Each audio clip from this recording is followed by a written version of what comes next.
새벽 예배에 오신 의아우리의 모든 성도님들을 주님의 이름으로 환영하고 축복합니다.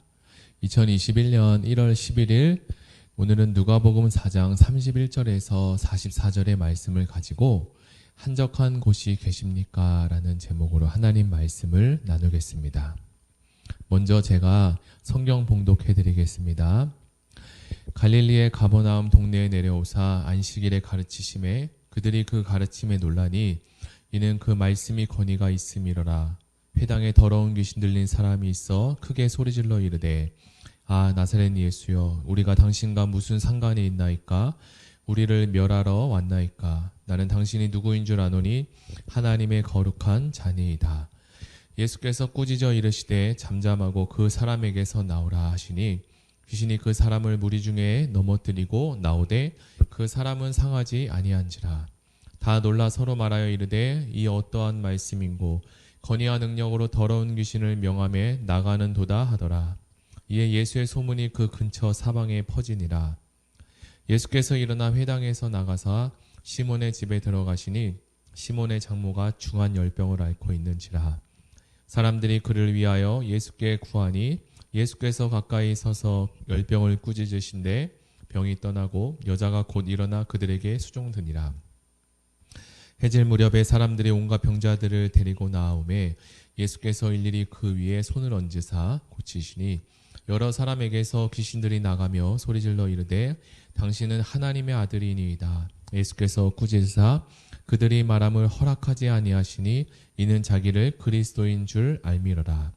날이 밝음에 예수께서 나아오사 한적한 곳에 가시니 무리가 찾다가 만나서 자기들에게서 떠나시지 못하게 만류하려 하매 예수께서 이르시되 내가 다른 동네들에서도 하나님의 복음을 전하여야 하리니 나는 이 일을 위하여 보내심을 받았노라 하시고 갈릴리 여러 회당에서 전도하시더라. 아멘. 예수님은 본격적으로 공생애를 시작하시며 갈릴리로 향하셨습니다. 오늘 본문은 갈릴리의 가버나움이란 동네에 내려오신 것을 설명하고 있습니다. 이곳은 신약시대에 로마 군대가 주둔하고 있었던 곳으로 예수님의 제자 중인 하나인 세리마태가 부름받았던 곳이기도 합니다. 특별히 누가복음은 공간복음과 달리 비유와 기적에 대해서 많이 설명하고 또 더 구체적으로 이야기하고 있습니다. 특히 예수님은 이 마을에서 많은 기적들을 행하셨는데 우리가 잘 알고 있듯이 백부장의 중풍병 걸린 하인 이야기, 베드로의 장모 이야기, 들것에 실려온 중풍병자, 왕의 신하의 아들 등 많은 치유와 기적의 사건들이 이 가버나움에 있었습니다. 그런데 이렇게 많은 기적과 교훈에도 불구하고 가버나움 사람들은 회개하지 않았고 예수님은 이 가버나움이 멸망할 것이다라고 예언하기도 했습니다. 예수님은 가버나움 동네에 오셔서 하나님의 말씀을 가르치기 시작하셨습니다. 예수님의 가르침을 들은 많은 사람들은 그 말씀이 지금까지 들었던 어떤 말씀보다도 더 권위 있는 말씀이라고 놀라 감탄하지 않을 수 없었습니다. 여기서 권위 있다라는 말은 그 전에 있었던 다른 율법 교사들이나 어떠한 선생들이 보여주었던 인간적인 권위와 다른 권위를 가지고 있다는 것을 이야기합니다. 예수님의 가르침에 대한 권위는 예수님 자신으로부터 나온 것이 아니라 이것은 하나님에게 직접 부여받은 것이기 때문입니다. 이것을 누가복음 2장 46절에서 덧붙여 설명하고 있습니다. 듣는 자가 다 지혜와 그 지혜와 대답을 놀랍게 여기더라. 그리고 그와 함께 있었던 예수님의 부모까지도 보고서 놀랐습니다. 이것은 예수님이 하나님으로부터 신적 권위를 부여받았기 때문입니다. 하나님으로부터 신적 권위를 받으신 예수님은 더러운 귀신을 쫓아내고 베드로의 장모를 치유하였으며 온갖 병든 자를 고치셨습니다. 이것이 바로 오늘 본문의 내용입니다. 먼저 31절에서 37절까지 더러운 귀신을 쫓는 예수님에 대해서 설명해주고 있습니다. 저자인 누가는 이 귀신이 악한 영이라는 것을 분명하게 설명해주고 있습니다. 그래서 귀신 앞에 더러운이라는 설명을 붙여서 더러운 귀신을 이야기합니다. 근데 34절에 이 귀신조차도 예수님에 대해서 알고 있었습니다. 성경은 더러운 귀신과 대조하여서 예수님은 어떤 분이신가? 예수님은 하나님의 거룩한 자라고 설명하고 있습니다. 이 더러운 귀신은 공간복음을 통해서 정신병, 그리고 폭행과 신체적인 질병, 하나님에 대한 반역 등으로 여러 모습으로 나타나는 것을 우리는 볼 수 있습니다. 그런데 오늘 이 귀신을 쫓는 것과 베드로의 장모를 치유하고 온갖 병자들을 고치는 예수님은 이 세 가지 사건의 동일한 동사를 3번이나 반복하고 있는데, 더러운 귀신과 열병과 귀신들에게 그들을 향해서 예수님은 꾸짖었다라는 명령을 하고 있습니다. 여기서 더럽다는 것은 우리가 알고 있는 오물과 같이 냄새나고 더러운 것이 아니라 이것은 눈에 보이는 감각적인 더러움이고, 여기에서 말하는 더러움은 영적인 더러움으로 사람들을 괴롭히고 사람들의 인생을 망가뜨리는 이 더러운 역할을 하는 이 귀신이 가져다 준다는 것을 이야기합니다. 말씀의 권위를 가지신 예수님은 더러운 귀신과 열병을 꾸짖으셨는데요. 어떤 귀신은 잠잠하고 그 사람에게서 나왔고, 어떤 귀신은 또 어떤 사람을 넘어뜨리기도 했다고 성경은 이야기합니다. 그리고 40절 이하에서는 온갖 병자들에게 소리를 지르며 나가기도 했고, 하나님의 아들이라 라고 이야기하며 말을 하기도 했습니다. 예수님은 그런 귀신들에게 그러한 말함을 하나님의 아들이다라는 말을 허락하지 아니하시고 그리스도라는 것을 나타내는 것을 잠시 유보하기도 했습니다. 여기서 놀라운 사실은 귀신들이 먼저 예수님을 알았다는 것이고 예수님에게 하나님의 거룩한 자라고 고백을 했다는 것입니다. 이 내용은 34절 이하와 41절에도 동일하게 고백하고 있습니다. 우리는 여기서 이 귀신의 고백을 잠시 생각해 볼 수 있습니다. 더러운 귀신도 예수님이 하나님의 아들이었음을 알고 거룩한 분임을 고백했습니다. 우리는 신앙생활을 하면서 이 신앙 고백이, 우리가 말하는 하나님께 대한 이 고백이 얼마나 중요한지에 대해서 잘 알고 있습니다. 그러나 고백보다 더 중요한 것이 있는데 그것은 고백 이후의 삶입니다. 고백 이후에 우리가 어떻게 살아내는지, 그리고 어떻게 살 거냐 하는 것이 더욱더 중요한 것입니다. 더러운 귀신도 예수님을 하나님의 아들이라고 고백했으나 그 이후에 그들은 예수님을 믿지도 않았고 믿을 수도 없었습니다.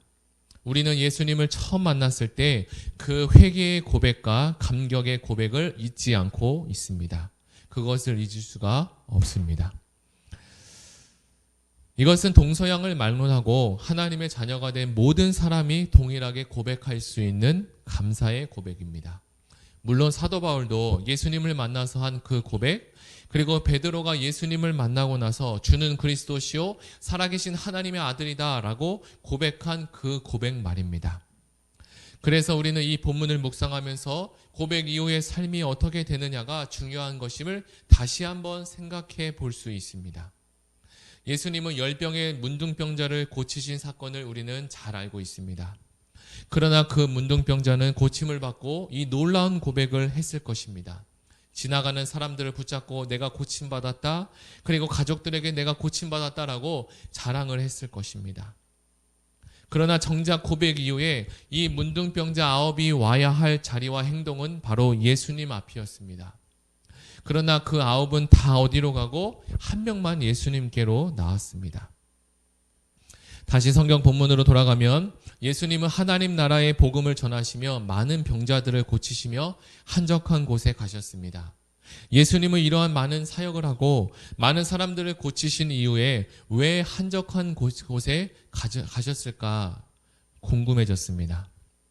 만약에 예수님이 많은 일을 했으니 이제 나는 좀 쉬어야겠다라고 해서 예수님은 안식을 위해서 이 한적한 곳에 가셨을까요?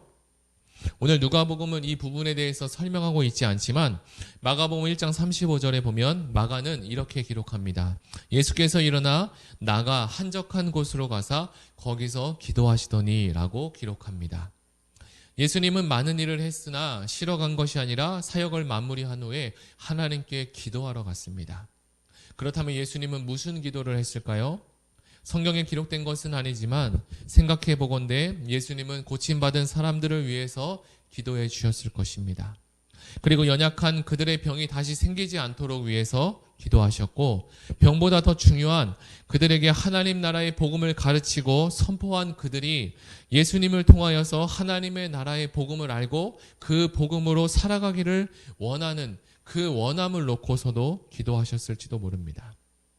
오늘 누가복음 4장의 말씀은 예수님이 사역 전과 그리고 사역 후에도 항상 기도하는 모습을 우리에게 보여주고 있습니다.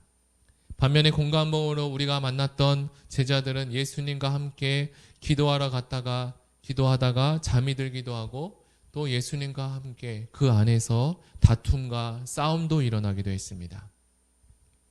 이 말씀을 우리에게 적용해 보면 우리는 어떤 직분을 맡거나 봉사의 자리를 맡게 되었을 때 봉사 전에 열심히 기도하며 준비하며 나아갑니다. 그러나 오늘 본문에 나오는 예수님의 모습을 통해서 우리의 봉사 자리 이후에 기도로 마무리하는 것이 중요한 것임을 다시 한번 우리에게 생각해 보게 해줍니다. 봉사를 한 후에 우리가 기쁘고 감사하기도 하지만 다른 이에게 칭찬을 받기도 합니다. 그리고 계속된 봉사를 하면서 감사가 배가 되기도 합니다. 또한 탈진이 되어서 더 이상 봉사의 자리로 나아가지 못할 때도 있습니다. 우리는 신앙생활과 주님의 일을 하면서 더 겸손해질 수도 있고 또 반대로 낙심해지거나 시험에 들기도 합니다. 그렇다면 왜 하나님의 일을 하면서 우리는 왜 기쁘고 감사가 일어나야 되는데 낙심하고 또는 좌절하고 시험에 들게 되는 이러한 일들이 일어날 수 있을까 생각해 볼 수 있습니다. 예수님은 하나님의 뜻을 이루기 위해 이 땅에 오셨습니다. 그리고 공생애를 사시면서 온유한 모습과 그리고 겸손의 모습을 보여주셨습니다. 십자가에서 마지막으로 다 이루셨다라고 고백하기 전까지 예수님은 온유와 겸손으로 사실 수 있었던 것이 바로 그분이 하나님께 향한 기도였습니다. 주님은 하나님의 일을 하실 때 기도로 시작해서 역시 끝날 때도 기도로 마치셨습니다. 기도라는 것은 우리가 우리의 자리를 알려주고 우리의 모습을 겸손하게 하게 합니다. 기도는 때론 우리가 원하는 바를 구하기도 하지만 하나님께 무릎을 꿇고 눈을 감으며 그분의 뜻을 구하는 것이 바로 기도입니다. 그리고 그분의 뜻이 이루어지기를 계속 간구하는 것이 바로 기도입니다. 하나님, 지금 있는 이 자리에서 저에게 무엇을 원하십니까? 저에게 처해진 이 상황이 그리고 이 나의 인생이 해석되지 않는데 주님 이 시간에 저에게 말씀하여 주셔서 내 상황이 하나님의 말씀으로 해석되게 하여 주시옵소서. 우리는 많은 봉사와 사역을 하면서 이제 내가 하는 일만 내가 할 만큼 했으니 이제 좀 쉬어도 되겠다라고 해서 쉴 수도 있습니다. 물론 우리에게는 쉼도 매우 중요합니다. 그러나 예수님은 사역 이후에 쉼보다는 기도를 선택하셨습니다. 그렇게 많은 사역을 하면서도 고되고 힘드셨는데 말입니다. 그럼에도 예수님은 십자가에 죽기까지 복종하시며 계속해서 기도로 하나님의 일을 이루어 가셨습니다. 사랑하는 의왕우리교회 성도 여러분, 오늘 본문에 예수님은 여러 사역으로 고된 하루를 보내셨습니다. 그러나 그 사역으로 끝난 것이 아니라 사역 이후에 예수님은 기도로 하루를 마무리하셨습니다. 혹시 여러분 지금 봉사를 하는 성도님이 계신다면 봉사를 하기 전과 후에도 하나님께 기도로 나아가는 것에 도전해 보는 것은 어떨까 생각해 봅니다. 그리고 봉사를 하다가 시험에 들거나 힘이 들거나 또는 봉사할 수 있는 힘이 없어서 이 어려움이 생겨서 지쳐있는 성도님이 계신다면 오늘 말씀을 의지해서 하나님께 기도하며 다시 하나님 나에게 새 힘을 주시옵소서. 그리고 하나님 예수님과 같이 다 이루었다. 하나님 아버지 죽도록 충성하는 그날까지 우리가 힘을 다하고 기쁨과 감사로 하나님의 일을 감당할 수 있는 그 은혜가 주님 나에게 넘치도록 해달라고 기도해 보시기 바랍니다. 우리 다 같이 들은 말씀을 생각하며 하나님의 아들이신 예수님도 기도로 시작하고 기도로 마무리하신 하루를 살으셨습니다. 하루 일정 가운데 기도를 게으르한 것이 있다면 하나님 다시 우리의 마음을 새롭게 하시고 하나님께 붙들림 받은 자 되게 하여 주셔서 기도하며 나아가 나아갈 수 있는 힘과 하나님 은혜를 허락하여 주시고 2021년도 하나님 새해를 시작할 때 기도하며 나아가는 우리 모든 성도님들 될 수 있도록, 그리고 기도로 새 힘을 얻고 기도로 봉사를 하며 기도로 하나님의 일을 이루어 나갈 수 있는 자 되게 해달라고 우리 다 같이 기도하며 나아가겠습니다. 하나님 아버지 감사합니다. 오늘 들은 말씀을 가지고 이 시간에 함께 기도합니다. 하나님, 예수님도 하나님의 많은 사역을 하면서 귀신을 쫓고 병든 자를 고치고 하나님의 말씀, 하나님의 나라의 복음을 전하면서도 기도로 준비하셨고, 또 말씀을 전하면서도 기도하셨고, 그리고 말씀을 전한 이후에 한적한 곳에 가서 하나님께 기도하며 하나님 많은 사람들을 위해서, 그리고 예수님 자신을 위해서, 그리고 하나님의 뜻을 이루기 위한 하나님의 뜻을 위해서도 기도하셨습니다. 하나님, 이 일에 우리가 도전하며 나아가게 하시고, 하나님 우리의 삶과 그리고 우리의 봉사와 우리의 가정과 우리의 인생 가운데, 그리고 자녀들을 위해서, 그리고 교회를 위해서, 한국을 위해서 기도하며 나갈 때 하나님, 우리가 기도로서 시작하고 기도로 살며 기도로 마무리할 수 있는 우리의 삶이 되게 하여 주시고, 하나님 2020년도 코로나로 인해서 어려운 가운데 있는 성도님들이 많이 있을 텐데, 하나님 그 성도님들 가운데 낙심하고 힘들고 지쳐있는 사람들이 있다면 하나님께서 이 시간에 우리가 기도할 때 하나님 일으켜 세워주시고 하나님의 능력을 더하여 주셔서 하나님 말씀과 기도로 새롭게 거듭날 수 있는, 거룩해질 수 있는 2021년도가 될 수 있도록 하나님 도와주시고 함께하여 주시옵소서. 지치고 힘들었을 예수님의 기도로서 마무리하면서 다시 한번 하늘로부터 새 힘을 얻은 것처럼 우리 모두가 하나님 새 힘과 능력을 얻어서 하나님이 원하시고 기뻐하시는 그 하나님의 자리로서 나아갈 수 있도록 주님 우리를 새롭게 하여 주시옵소서. 하나님 아버지 감사드립니다. 오늘 누가복음 말씀을 통하여서 예수님의 사역 현장을 보게 되었습니다. 예수님은 더러운 귀신 들린 자를 보시며 통하는 마음을 가지고 하나님께 기도하며 그들을 고쳐주셨습니다.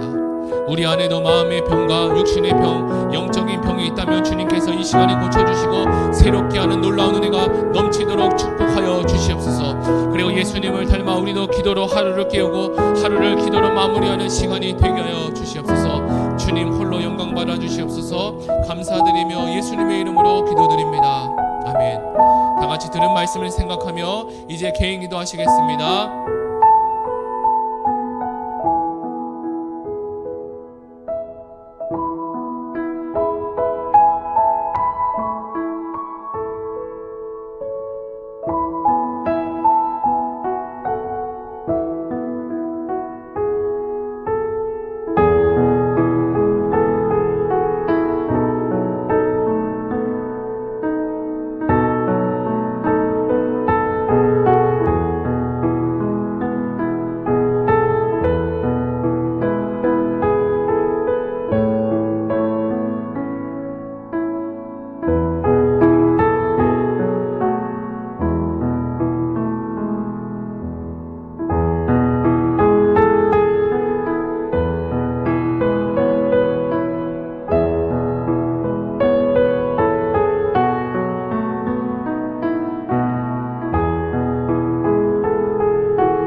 주